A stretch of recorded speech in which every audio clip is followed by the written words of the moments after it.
Oslo, Norway. Hi, I'm Laurie, a senior solo traveler, and I recently spent about 24 hours in Oslo. I'll share my 5 favorite places I visited, and at the end of the video, share some tips and advice for anyone planning a visit. I'll share in ascending order, finishing with my absolute favorite. Here goes! Number 5, Aker Brygge. This is somewhat of a tourist hub, so it's often crowded with out-of-towners. However, it has lovely views of the harbor, a line of restaurants with outdoor seating, and what interested me the most, some wonderful modern architecture. From what I understand, this area was crumbling at one point, but after restoration was completed, it is now a high-end place to live and work. Most of the architecture is very modern, but it's not simple. The details and angles are very creative.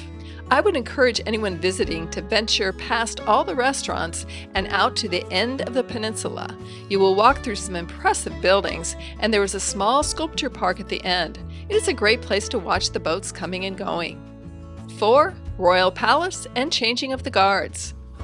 I arrived at the Royal Palace only planning to see the outside and grounds. The royal family still lives there, so it is a well-guarded building. But there was a short line for tickets at the back gate, so I spontaneously purchased a ticket for a tour. Frankly, unless you are unusually interested in royal family history, I wouldn't recommend the tour. However, I would recommend timing a visit to view the outside of the building with the changing of the guards. After I left the tour, the presentation was about to begin, and it was marvelous. It seemed to fully get into swing about 30 minutes after it was scheduled, so just be aware that it could take some time. I would advise waiting on the right side facing the palace, as there was more shade and activity on that side. The military band performs quite complex choreography and marching. It was a fun event to watch. If you do visit, you might also want to explore the park that leads up to the entrance of the palace. It includes the Grand Hotel and Oslo Museum, both spectacular examples of historic architecture, as well as numerous street vendors, public benches, and plenty of sculptures. Number 3, Opera House and Munch Museum. The Oslo Opera House is a feat of extraordinary architecture. You can basically walk all over the outside of the building with various ramps. The views out to the sea are spectacular from the surrounding plaza, and there is a fabulous glass sculpture in the adjacent bay. The Munch Museum is across the canal from the Opera House. The building itself is another architectural masterpiece, and the artwork in the museum is wonderful. I only had time to spend about an hour in it, but unlike some museums where you feel like you are in a maze, this museum is simply laid out. I was able to navigate through the museum quite efficiently. Of course, the highlight of the museum is Munch's Scream, of which there are several iterations. For art lovers, this museum is definitely worth a visit. Here are some of my favorite images and displays.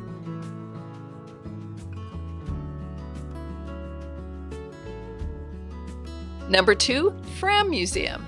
Now, I usually don't go to museums when I only have a day to explore, and I had already spent time in one. However, my sister had raved about the Fram Museum, so a visit there was high on my list. I've read numerous books on polar explorers, so I was excited to see a museum dedicated to them. I was not disappointed. The design of the museum is just spectacular. It houses 2 of the original ships from polar expeditions, the Fram and the Joa. The Fram was the centerpiece of the museum, and I love the way the ship is set right in the middle with the exhibits surrounding it on all 3 sides. You work your way up 3 levels, reading about the various polar expeditions, and then you get to actually go onto the ship, which gives you a more visceral feeling of what it must have been like to live and work on one of these ships. Now, I have to tell you that there is one room that is easy to miss, so make sure you look for it. I happened to see this button that said to push it when it turns green. I did, and a door slid open, so I walked inside. The sign told me to wait, and then eventually another door slid open. When I entered that room, the temperature was frigid, and I was standing on a mock-up of a rocking ship with sound and motion effects. It was funny, but also quickly made you realize what conditions the sailors met. When I walked off the mock ship, there was an ice tunnel that walked you by some interesting creatures. I stepped out of this little detour freezing and laughing. I'm sure kids would get a kick out of the display. I thought I had walked through the entire museum when I discovered a passage to another large room with another ship, the Joa. It was a similar display, although not quite as extensive as the Fram.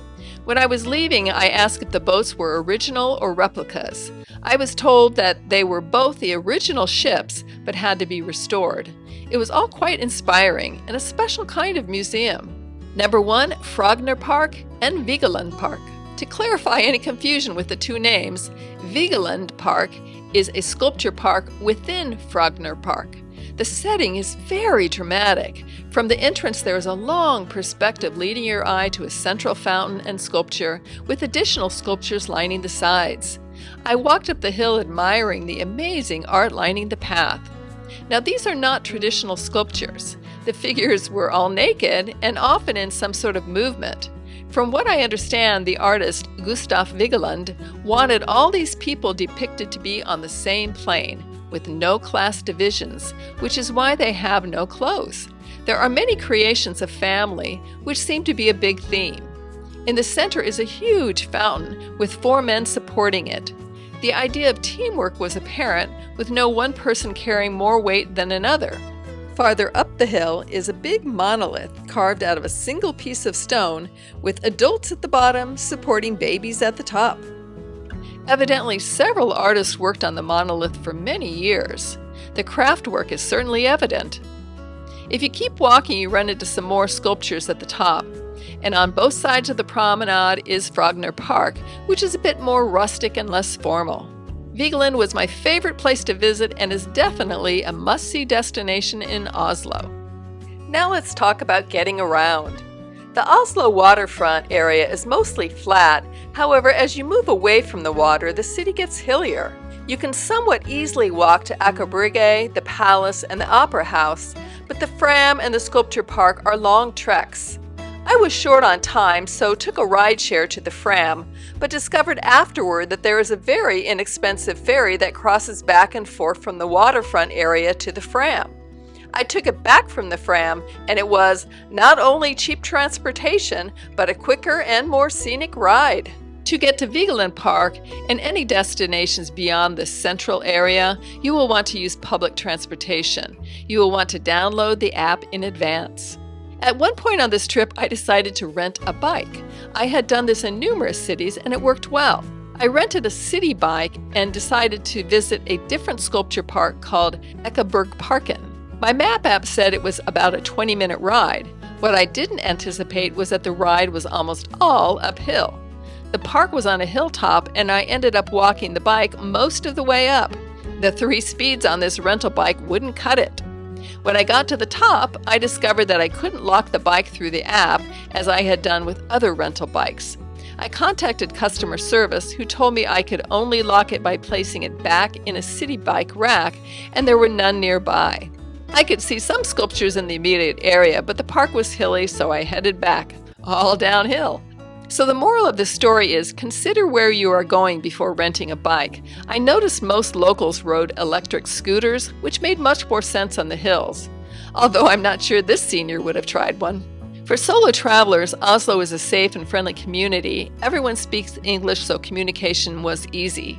For senior travelers, just know that many of the sites are spread out, so you will want to plan an itinerary and figure out transportation in advance. I loved my short stay in Oslo, which is now one of my favorite cities for art and architecture. As always, if you have questions, feel free to ask in the comments section. And if you've been to Oslo and can add to the conversation, please share. We'd love to hear from you. Check out the Senior Solo Travel website, where all my videos are laid out in an easy-to-access format, and the Travel Facebook forum, where you can interact with other travelers. I've left links to both in the description below. And if you'd like to follow my senior and solo travel journeys, please like and subscribe. Next stop, Norwegian fjords.